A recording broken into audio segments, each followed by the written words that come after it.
Hello and good morning my dear students.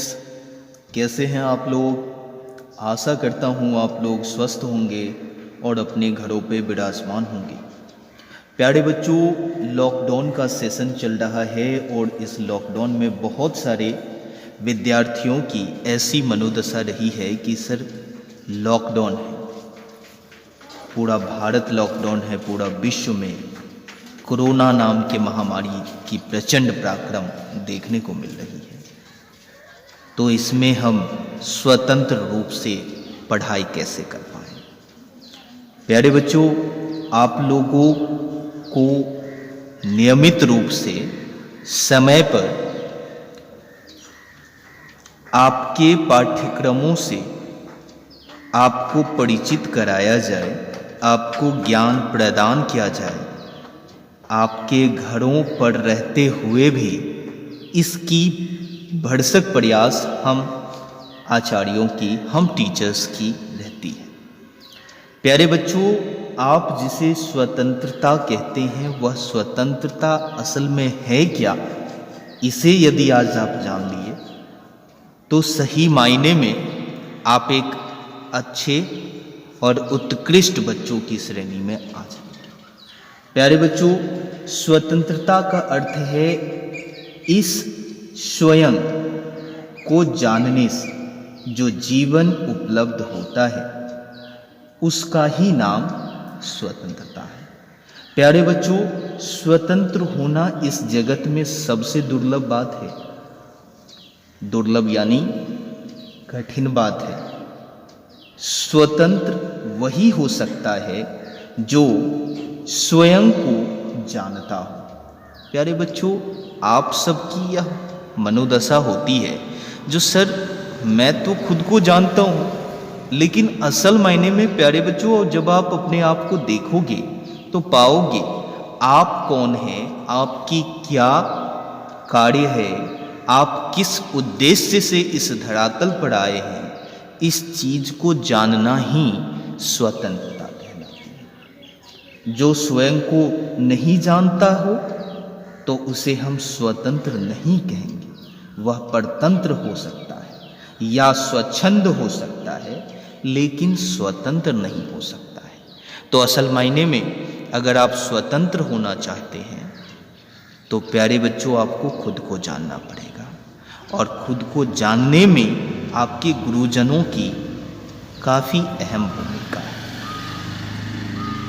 तो lockdown हो या लॉकडाउन ना हो, स्वयं को जानना एक उत्कृष्ट बच्चों की निशानी होती है।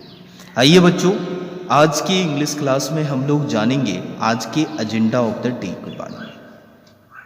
डियर स्टूडेंट्स, आप लोगों ने जो पीछे पढ़ा सबसे पहले हम उसकी चर्चा करेंगे। रिव्यू ऑफ बैक क्लासेस हम लोग पीछे क्लास में पढ़े थे। पीछे क्लास में हम लोगों ने नाउन को पढ़ा था, प्रोनाउन को पढ़ा था और एडजेक्टिव को पढ़ा था। प्यारे बच्चों, इन 3 टॉपिक पे हम लोगों ने थोड़ा थोड़ा बात किया था। नाउन किसे कहते हैं? नाउन नाम को कहते हैं। संसार में जितने नाम हैं वह नाउन के नाम से जाना जाता है। प्यारे बच्चों, नाउन की जगह पे जिस शब्द का प्रयोग करते हैं वही प्रोनाउन था, जिसे हम लोगों ने कल जाना था। और इस नाउन या प्रोनाउन की जो विशेषता को बतलाता था, क्वालिटीज़ को, डिसक्वालिटीज़ को बतलाता था, वही एडजेक्टिव था। आइए बच्चों, आज जो विशेष में हम लोग जानेंगे, सबसे पहले वह जानेंगे वर्ब के बारे में, क्रिया क्या है। फिर एडवर्ब क्रिया विशेषण क्या है, इसके बारे में भी जानेंगे। और आज के लास्ट में हम लोग जानेंगे प्रेपोजिशन क्या है। आइए मेरे बच्चों, सबसे पहले बात करते हैं वर्ब की। वर्ब क्या है? तो वर्ब मीन्स क्रिया होता है। My dear student, if you want to take a little bit definition about verb, then you are finding here a verb is an actionable word. My dear students, यहाँ actionable का अर्थ क्या होता है? तो यहाँ एक्शनेबल का अर्थ होता है कार्यों को करने वाले शब्दों से। माय डियर स्टूडेंट, जो वर्ड काम करे उसी को हम क्या कहते हैं? क्रिया कहते हैं। अगर हम एक बड़ी सी और थोड़ी लंबी परिभाषा को ऐड करें तो we can say in other word a verb expresses an action, a state or a change of state. My dear student, ये एक्सप्रेस करता है किसको? तो एक्शन को, कार्य को। यह एक्सप्रेस करता है किसको? तो स्टेट को, अवस्था को। और किसको? तो ये क्या करता है? ये अवस्था को चेंज करने की प्रवृत्ति को भी लाता है। जैसे कि अगर बात करें रिंग बजाना, सिंग गाना, कीप रखना, सी देखना, ब्लो बहना, ये सब क्या हुए? क्रिया हुए, ये सब वर्ब कहलाएंगे। माय डियर स्टूडेंट, अगला जो काइंड है वह है एडवर्ब। एडवर्ब मीन्स होता है क्रिया विशेषण। प्यारे बच्चों, आप लोग क्रिया को तो जाने, अब क्रिया की विशेषता बतलाने वाले शब्द को जानिए। The word which modifies or add something to the meaning of a word. My dear student, क्या करता है? तो यह क्रिया में कुछ क्या करता है? ऐड अप करता है, प्लस करता है उसकी विशेषता को बतलाने के लिए। चाहे वो एडजेक्टिव में जोड़ता हो, चाहे वो अनदर एडवर्ब में जोड़ता हो, वो क्या कहलाएगा? एडवर्ब कहलाएगा, क्रिया विशेषण कहलाएगा। प्यारे बच्चों, जैसे कि हम कुछ एग्जाम्पल ले लेते हैं।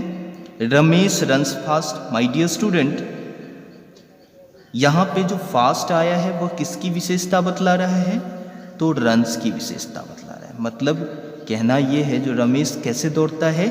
तो तेजी से दौड़ता है। माय डियर स्टूडेंट, अगला एग्जाम्पल है the teacher is very strict.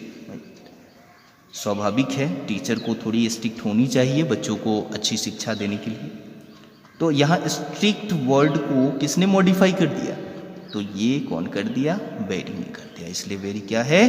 यहाँ पे ये क्या कहलाएगा? एडवर्ब कहलाएगा। यहाँ वेरी एडवर्ब कहलाएगा। ठीक है बच्चों, आइए आगे बात करते हैं। माय डियर स्टूडेंट्स, अगला जो काइंड है वो है प्रेपोजिशन का। प्रेपोजिशन मीन्स क्या होता है?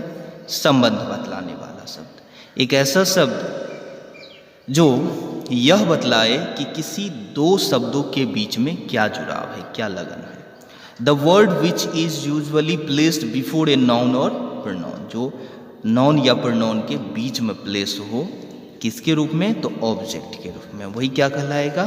प्रेपोजिशन कहलाएगा। अगर इसको एक अन्य परिभाषा के रूप में देखें तो we can say in other words that word that shows, क्या दिखाता है? तो ये रिलेशनशिप को दिखलाता है। रिलेशनशिप मतलब संबंध को दिखलाए। संबंध, कैसा संबंध? तो इसके बीच, ऑब्जेक्ट के बीच जो दो शब्दों के बीच का संबंध हो, या फिर किसी सेंटेंस में जो संबंध को लाता है वो प्रेपोजिशन कहलाता है।